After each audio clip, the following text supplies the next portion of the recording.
Hey, welcome to the Couch GM. Make sure to hit that like button. If you haven't already, please subscribe to the channel, help with the growth, and share this video with someone that's into the Mariners or baseball in general. So, that being said, Julio Rodriguez. He's been insane this spring. Over 25 at-bats. He's had 9 hits, 2 home runs, one of them being inside the park, which was last night. 7 runs scored, 6 RBIs, 3 stolen bases. That's a .360 average, a .429 on-base percentage, and batting over 1,000 OPS.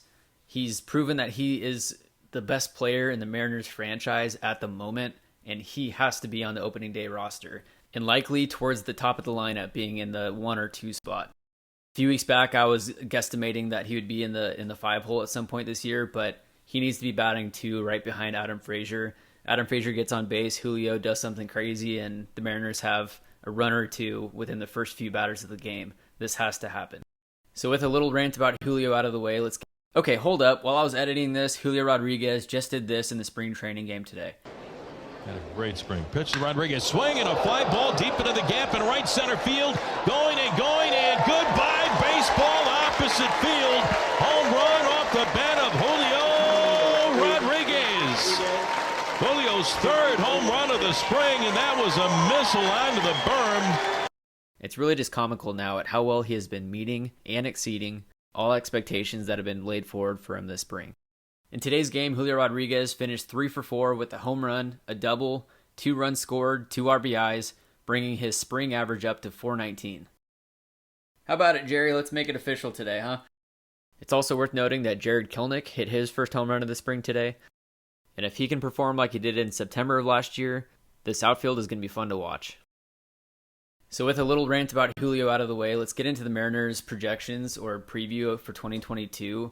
Take a look at their starting rotation, their bullpen, some updates there on injuries, and their lineup. Beginning with their starting rotation, it was announced the other day that Robby Ray would be the opening day starter for the Mariners. This comes after 3 years of Marco Gonzalez being the opener for the Mariners, and there was speculation that Robby would be the opening day starter since he's clearly the ace of the rotation, but it's a step to make it official. I don't know if you've seen his new mint green glove yet, but it's amazing. Pair that with his tight pants and he's a lock for 180 plus innings and probably 1,000 strikeouts. But in all reality, if he can log 170 plus innings and manage the walks, then he'll put the M's in a good spot towards the end of the year. I'm a big fan of this next move, which is putting Logan Gilbert in the number 2 spot. This breaks up the lefty pitchers between Robby Ray and Marco Gonzalez. Clearly, Logan Gilbert has the second best repertoire in the rotation, and he's primed to take another big step this year. An article came out this spring about Logan Gilbert meeting up with Jacob deGrom at Stetson University, both of their alma maters, and it sounds like deGrom was able to give some tips to Gilbert about his slider. Coming into the spring, Logan Gilbert's slider has been sitting in the upper 80s to low 90s, compared to last year when it was in the low 80s. This allows the slider to look that much more like the fastball, and like deGrom, who tunnels his slider and fastball very well to deceive the hitter, if Gilbert can learn to master this combo, then he'll be taking a very big step forward this year.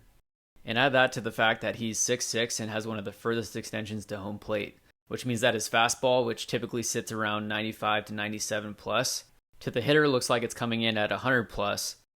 Add in a slider coming through that same tunnel, and he clearly deserves that number 2 spot in the rotation, with the ceiling of being able to compete with Robby Ray for the number 1 spot. Marco Gonzalez and Chris Flexen will fill up the number 3 and 4 spots in the rotation, who should be able to provide some quality innings, as they'll provide a much different look than Robby Ray and Logan Gilbert, as Marco and Chris rely more on the soft contact compared to the strikeout. And the winner of the number 5 spot in the Mariners rotation is Matt Brash. Brash had been competing with George Kirby this spring for that 5 spot, and from Jerry DiPoto's comments, it sounds like Brash is just a little more ready than Kirby, as Brash was called up last year for the playoff push in Seattle, although he never ended up throwing a pitch for the Mariners. This is a huge opportunity for Brash, and I mean, look at his stuff. These hitters have no clue what to do with that slider. And pair that with a 98 plus fastball and that violent release, and he's going to give teams a tough time at the plate. There was speculation that DiPoto would make a move for a 5th starter, but it looks like he's going to give the talent within the system the opportunity, and I wouldn't be surprised if George Kirby is called up at some point this year, and it may even be to take over Chris Flexen's spot in the rotation. Moving on to the bullpen, a tough break for the Mariners as Casey Sadler underwent a season-ending shoulder surgery, after which the Mariners then signed Sergio Romo to a 1-year deal.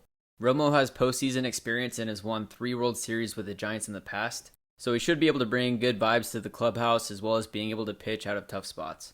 It was also announced this week that Ken Giles will be shut down from throwing for a few weeks as he's dealing with a strain on a tendon in his right middle finger. This will definitely be a blow to the back end of the bullpen, but it might be an opportunity for someone like Andres Munoz to step in high leverage situations. Diego Castillo has looked great in spring training, Paul Sewald will still be there to close games, and Yohan Ramirez will likely be given more opportunities with these injuries. But beyond that, we'll have to see who can play a role in the bullpen, and hopefully Giles can get back to full strength. With that being said, here's my ideal opening day lineup for the Mariners. I think these guys are the best 9 on the roster, and there's a good mix of left-handed bats versus right-handed bats, as well as contact and power. And of course, depending on who makes the roster on opening day, there's going to be switch-handed hitter Abraham Toro, switch-handed hitter Cal Raleigh, right-handed hitter Tom Murphy, potentially Billy Hamilton and Mike Ford, or we'll see if Dylan Moore will be on the team again this year.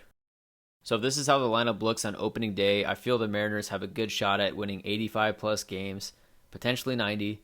And although the Angels and potentially the Rangers might be sneaky good this year, I think the Mariners will at least take the 2 spot in the division if they don't beat out the Astros for the division title.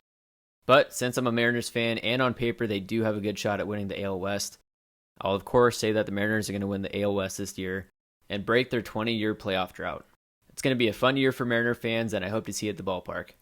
Let me know in the comments what you think about the AL West and the Mariners in general, or if you'd like me to make a video on another topic or team, let me know.